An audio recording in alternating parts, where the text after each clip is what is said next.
Hello my dear student. आज हम लोग क्लास 10th के मैथ में चैप्टर 8 शुरू करने वाले हैं, जिसमें आपको टॉपिक दिया है त्रिकोणमिति। तो सबसे पहले हम लोग त्रिकोणमिति के बारे में जानेंगे कि इसका मतलब होता क्या है। उसके बाद इसके डिफिनेशन के बारे में जानेंगे और आगे इसमें जो भी आपका इसका जो नियम है उसके बारे में हम आपको आगे बताने वाले हैं। तो चलिए हम स्टार्ट करते हैं। त्रिकोणमिति, जिसको इंग्लिश में बोला जाता है ट्राइगोनोमेट्री। ये जो ट्राइगोनोमेट्री है ये तीन ग्रीक शब्दों से मिलकर बना हुआ है। जो तीन ग्रीक शब्द आपको यहाँ पे दिख रहा होगा, ट्राई, उसके बाद आपको दिख रहा है यहाँ पे गोनो, उसके बाद यहाँ पे आपको दिख रहा है मेट्री।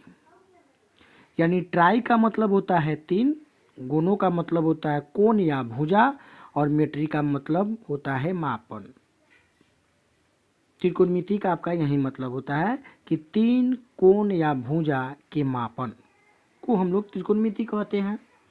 साधारण भाषा में बोल सकते हैं, लेकिन इसके डिफिनेशन आगे देखा जाए तो इसके डिफिनेशन में कुछ आपको अंतर मिलेगा। इसका डिफिनेशन जो है यहाँ पे दिया हुआ है, त्रिकोणमिति गणित की वह शाखा है, यानी यह मैथ का एक ब्रांच है, गणित की एक शाखा है, जिसमें हम लोग त्रिभुजों की भुजा और कोणों के बीच के संबंध का अध्ययन हम लोग करते हैं। यानी इसका मतलब ये हुआ कि त्रिभुज के भुजा और कोण के बीच में जो रिलेशन होता है उसके बारे में हम इसमें अध्ययन करेंगे। तो ये आपका बहुत ही सरल टॉपिक है, बहुत ही आसान टॉपिक है। इस वीडियो के माध्यम से आपको त्रिकोणमिति और भी हल्का लगेगा। तो आगे हम लोग जानेंगे कि त्रिभुज इसमें लिया कौन जाए। तो इसमें हम लोग त्रिभुज का यूज करते हैं, समकोण त्रिभुज का इसमें यूज किया जाता है। तो आप समकोण त्रिभुज के बारे में जानते हैं कि जिस त्रिभुज का एक कोण 90 डिग्री का हो उसे हम लोग समकोण त्रिभुज कहते हैं। तो चलिए अब हम समकोण त्रिभुज के बारे में आपको बताएंगे। यहाँ पे ABC एक समकोण त्रिभुज दिया हुआ है जिसका कोण भी आपका 90 डिग्री है। AB को हम लोग परपेंडिकुलर यानी लंब बोलते हैं, BC को आधार यानी बेस बोला जाता है, और AC को हाइपोटेनस यानी कर्ण बोला जाता है। जब समकोण त्रिभुज में इसका एक कोण 90 डिग्री है तो हम कोण C को थीटा मान लेते हैं। तो जब हम कोण C को थीटा मान लेंगे तो आपका जो तीसरा कोण है वो 90 माइनस थीटा हो जाएगा। तीसरा कोण आपका क्या हो जाएगा? 90 माइनस थीटा। ये क्यों होगा? क्योंकि आप जानते हैं त्रिभुज के तीनों कोणों का योग 180 डिग्री होता है, और इसका पहला कोण आपका 90 डिग्री दे दिया है तो दो कोणों का योग भी आपका 90 हो जाएगा। इसलिए जब हम इसको थीटा माने तो ये आपका 90 माइनस थीटा हो गया। जैसे हम मान लीजिए कि यहाँ पे थीटा माने और थीटा से अगर हम सामने वाले भुजा को देख रहे हैं तो सामने वाला भुजा आपका लंब ही कहलाता है, और जो ये निचला भुजा है जिसको हम लोग BC बोलते हैं यानी इसको हम लोग आधार बोलते हैं, तो ये आपका आधार रहेगा, और आपका AC जो है आपको वो कर्ण कहलाएगा। जैसे हम थीटा बदलेंगे इस लंब और आधार में आपका परिवर्तन देखने को मिलेगा। जैसे देखिए हम आगे आपको बदल के दिखाए हैं कि बच्चा को ये पढ़ने में आसान होगा। जैसे पहले हम थीटा कोण C को माने थे, लेकिन अब थीटा मान लिए हैं कोण A को। तो इस थीटा से अगर हम देखें तो इस थीटा से सामने वाला जो भुजा होता है BC वो आपका लंब बन जाता है, और ये जो आपका AB भुजा दिख रहा है वो आपका आधार कहलाता है, और आपका AC जो है आपका कर्ण ही होगा। यानी इससे यह मतलब निकलता है कि लंब और आधार कोण के हिसाब से बदल जाते हैं, लेकिन कर्ण कभी भी नहीं बदलता है। ये सबसे बड़ा इम्पोर्टेंट टॉपिक है। आप ये जान लीजिए कि लंब और आधार जो है कोण के हिसाब से बदल जाते हैं, लेकिन कर्ण कभी भी नहीं बदलते हैं। अब हम आगे जानेंगे त्रिकोणमिति के बारे में। आगे क्या है? आगे आपको त्रिकोणमितीय अनुपात है, और ये त्रिकोणमितीय अनुपात आपको टोटल 6 होते हैं। तो जानेंगे हम लोग त्रिकोणमितीय अनुपात जो टोटल 6 होते हैं। साइन, इसको दूसरा को बोलते हैं कोसाइन, तीसरा को बोलते हैं टैगेंट, कॉटेगेंट, सेकेंट और कोसेकेंट। इसको हिंदी में साइन को हिंदी में बोला जाता है जाया, कोसाइन को हिंदी में बोला जाता है को जाया, टैगेंट को हिंदी में बोला जाता है स्पर्श जाया, और कॉटेगेंट को हम लोग हिंदी में बोलते हैं कोटि स्पर्श जाया। सेकेंड को हिंदी में बोला जाता है ब्यू को जाया, और कोसेकेंट को हिंदी में बोला जाता है ब्यू जाया। अब ये आप समझिएगा, साइन का जो उल्टा होता है ना अपोजिट, वो आपका कोसेकेंट होता है। साइन का अपोजिट आपका क्या हो जाता है कोसेकेंट। कोसाइन का अपोजिट जो होता है आपका सेकेंट होता है, और टैगेंट का अपोजिट होता है कॉटेगेंट होता है। ये जानना सबसे इम्पोर्टेंट है। फिर से एक बार समझ लीजिए, साइन का उल्टा आपका कोसेकेंट, कोसाइन का उल्टा सेकेंट, और टैगेंट का उल्टा होगा आपका कॉटेगेंट। जब हम इस त्रिकोणमितीय अनुपात को समकोण त्रिभुज के किसी एक कोण से देखेंगे तो ये जैसे मान लीजिए कि हम थीटा के हिसाब से इस त्रिकोणमिति के पूरे अनुपात को देख रहे हैं, तो साइन को हम लोग साइन थीटा बोल सकते हैं, कोसाइन को कॉस थीटा बोल सकते हैं, टैगेंट को टेन थीटा बोल सकते हैं, और कॉटेगेंट को कॉट थीटा बोल सकते हैं, सेकेंड को सेक थीटा बोल सकते हैं, और कोसेकेंट को कोसेक थीटा बोल सकते हैं। यानी अब इसका ज़रूरी हमको नहीं है। आपको मैथ बनाने के लिए, त्रिकोणमिति पढ़ने के लिए आपको त्रिकोणमितीय अनुपात जो 6 होते हैं उसको जानना जरूरी है। तो शॉर्ट रूप में हम इसको क्या बोलेंगे, sine theta, cos theta, tan theta, cot theta, sec theta, cosec theta. ये जो त्रिकोणमितीय अनुपात होते हैं इनका जो फॉर्मूला होता है उस फॉर्मूला के बारे में भी हम लोग जानेंगे। आगे देखिए यहाँ पे फॉर्मूला आपको दिखाई दे रहा होगा। फॉर्मूला में देखिएगा साइन थीटा है, यानी यहाँ से देखा जा रहा है तो साइन थीटा का फॉर्मूला जो होता है ना वो होता है लंब बटा कर्ण। क्या होता है जी, साइन थीटा का फॉर्मूला होता है लंब बटा कर्ण, जिसको शॉर्ट में हम लोग बोल सकते हैं पी बटा एच। कॉस थीटा का फॉर्मूला होता है आधार बटा कर्ण, जिसको शॉर्ट में हम लोग बोलते हैं बी बटा एच। टेन थीटा का फॉर्मूला जो होता है वो होता है लंब बटा आधार, जिसको हम लोग शॉर्ट में बोलते हैं पी बटा बी। और कॉट थीटा का फॉर्मूला जो होता है वो होता है आधार बटा लंब, जिसको हम लोग बी बाई पी बोलते हैं। और सेक थीटा का फॉर्मूला जो होता है कर्ण बटा आधार हो जाता है, जिसका शॉर्ट रूप होता है एच बाई बी। और कौसे का जो होता है वो कर्ण बटा लंब, यानी इसका शॉर्ट होता है एच बटा पी। तो इसको याद करने के लिए आपको ये 3 फॉर्मूला अगर याद हो जाए तो आपका ये 3 फॉर्मूला ऑटोमेटिक याद हो जाते हैं, क्योंकि साइन का उल्टा आपका कौशिक होता है। जैसे देखिएगा साइन थीटा का फॉर्मूला लंब बट्टा कर्ण है, तो साइन का उल्टा कौशिक हो गया, तो कौशिक थीटा का फॉर्मूला लंब और कर्ण जो है, कर्ण को ऊपर कर देंगे, लंब को नीचे कर देंगे, यानी कर्ण बट्टा आपका लंब हो जाएगा। उसी प्रकार आपका कॉस थीटा का फॉर्मूला देखिएगा आधार बटा कर्ण है, तो कॉस का आपका उल्टा सेक होता है, तो सेक का फॉर्मूला हो जाएगा कर्ण बटा आधार।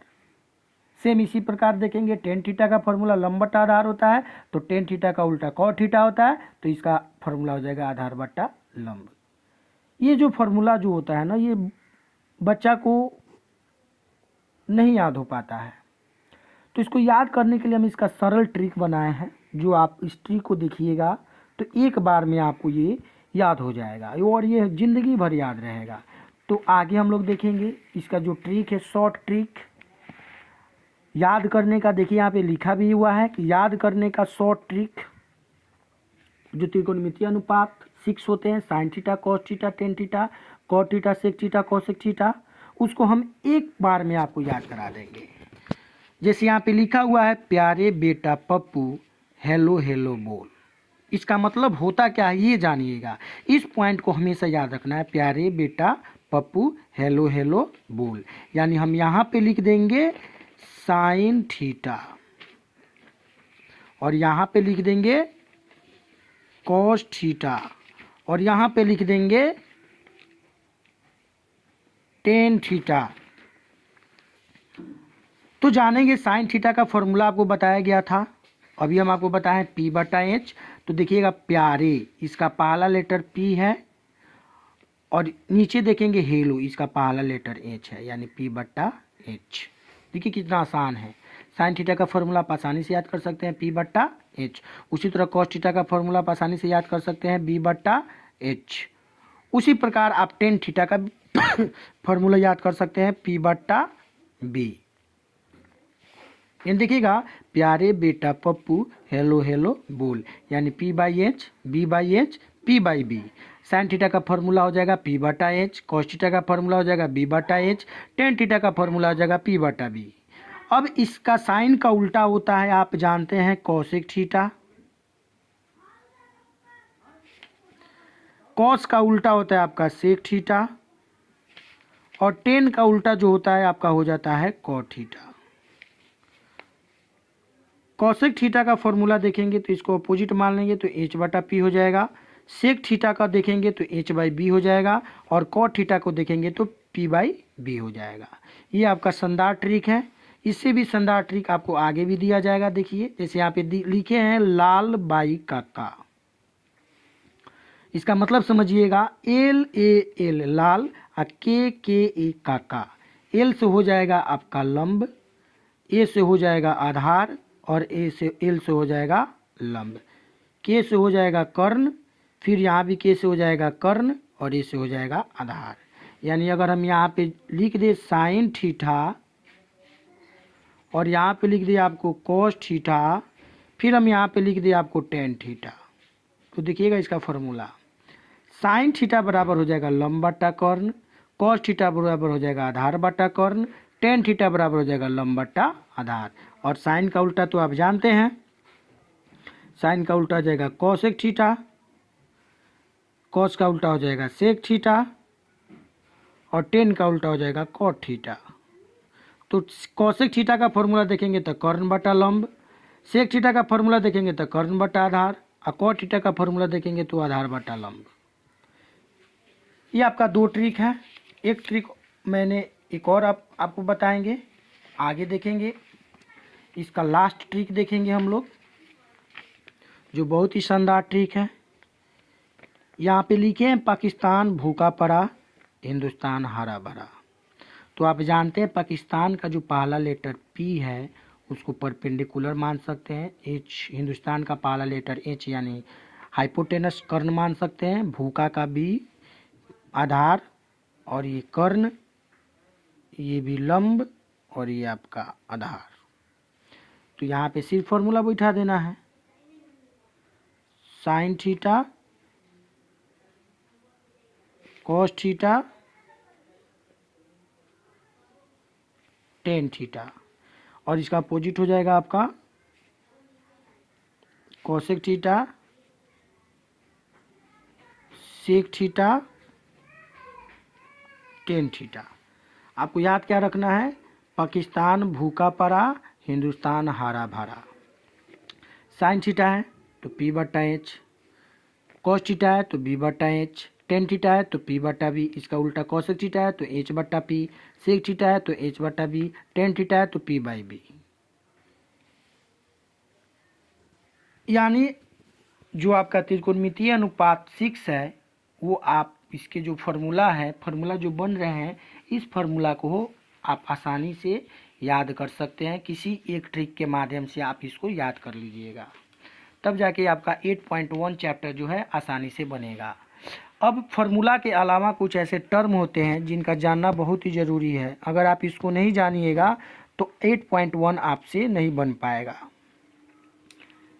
त्रिकोणमिति पढ़ने के लिए अभी हम आपको बताए हैं कि समकोण त्रिभुज लिया जाता है, और समकोण त्रिभुज के बारे में पाइथागोरस ने बताए हैं। और पाइथागोरस जो है गणितज्ञ थे, तो इन्होंने एक पाइथागोरीय परिमेय बनाया। इसका मतलब होता क्या है, आप ये जान लीजिए कि समकोण त्रिभुज में एक कोण जो होता है 90 डिग्री का होता है, ये सभी कोई जानता है। तो पाइथागोरस ये बताया कि जो इसका कर्ण होता है ना, कर्ण का जो वर्ग होता है वो लंब का वर्ग प्लस आधार के वर्ग के बराबर होता है। यानी समकोण त्रिभुज का लंब का वर्ग और प्लस उसके आधार के वर्ग के योग के बराबर आपका कर्ण का वर्ग होता है। तो इसे आपको फॉर्मूला बनते हैं, कर्ण का स्क्वायर बराबर लंब का स्क्वायर प्लस आधार का स्क्वायर। कर्ण को हम लोग इंग्लिश में शॉर्ट रूप में H बोलते हैं, यानी H का स्क्वायर इक्वल टू लंब को P बोला जाता है तो P का स्क्वायर, आधार को B बोला जाता है शॉर्ट रूप में तो B का स्क्वायर। यानी देखिएगा यहाँ पे एच का जो स्क्वायर है, अगर समीकरण को अगर हम दाएं तरफ ले जाएं तो यह स्क्वायर इधर जाके रूट बन जाता है। जैसे यहाँ पे देखिए एच बराबर root under P square plus B square. इसी प्रकार अगर हमको लंब निकालना है तो लंब का स्क्वायर बराबर हो जाता है कर्ण का स्क्वायर माइनस आधार का स्क्वायर। तो यहाँ पे लंब का स्क्वायर है तो स्क्वायर को जब हम इधर भेजेंगे तो p बराबर हो जाएगा root under H square minus B square, यानी कर्ण के वर्ग के में से आपको आधार के वर्ग को घटाना पड़ेगा तब जाके आपका लंब निकलेगा। उसके बाद बी स्क्वायर यानी आधार का स्क्वायर बराबर हो जाएगा कर्ण का स्क्वायर माइनस लंब का स्क्वायर, यानी b equal to root under H square minus P square. अगर आपके क्वेश्चन में लंब और आधार दे दे तो इस ट्रिक के माध्यम से यानी पाइथागोरस प्रमेय के माध्यम से आपको लंब निकालना पड़ेगा। अगर मान लीजिए लंब और कर्ण दे दे तो इसके हिसाब से आपको आधार निकालना पड़ेगा पाइथागोरस का फॉर्मूला लगा के। इसके बाद हम लोग अगले वीडियो में हम आपको इसके क्वेश्चन के बारे में बताएंगे। आप इस नोट्स को अपने कॉपी में नोट कर सकते हैं और इसको बढ़िया तरीक़ा से इसको रिवाइजेशन कर सकते हैं। फिर हम आपको कल नए वीडियो के साथ मिलेंगे जिसमें आपको 8.1 का एग्जाम्पल के साथ आपको एक्सरसाइज का भी प्रत्येक क्वेश्चन को हम आपको लाइन बाय लाइन बताएंगे और बहुत ही आसान भाषा में आपको बताया जाएगा।